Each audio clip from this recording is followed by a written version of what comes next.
એને એ પોતાના જીવનની અંદરથી થોડો ધનનો ભાગ કાઢી અને સદાયને માટે આપતો રહેજે, આપતો રહેજે, આપતો રહેજે બેટા, આવું લખેલું હતું.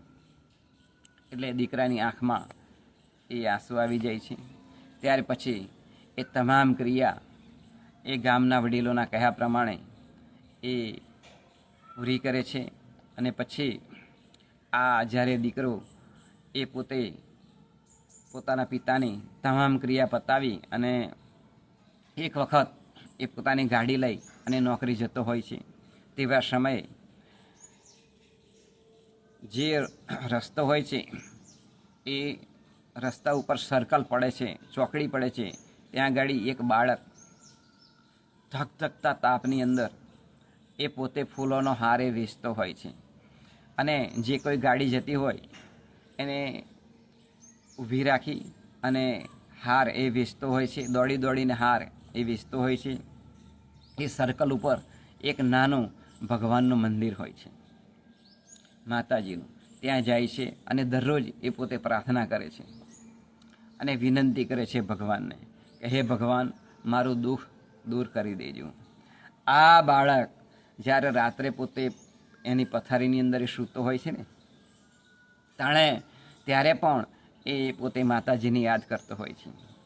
હવે વખતો વખત આ જે પેલો દીકરો એ પોતે નોકરીએ જ્યારે જતો હોય છે ને ત્યારે પેલા દીકરાની પરિસ્થિતિ જુએ છે.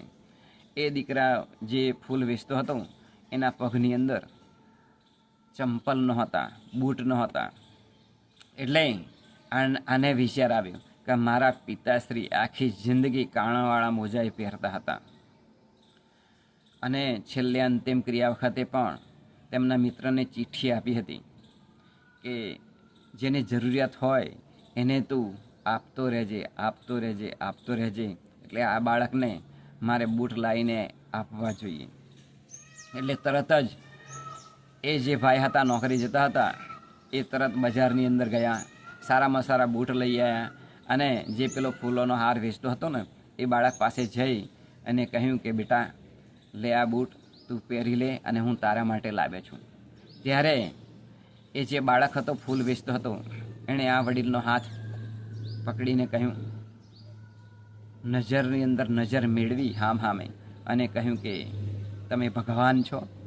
એટલે આ જે પેલો ભાઈ હતો એણે કહ્યું કે ના, હું ભગવાન નથી.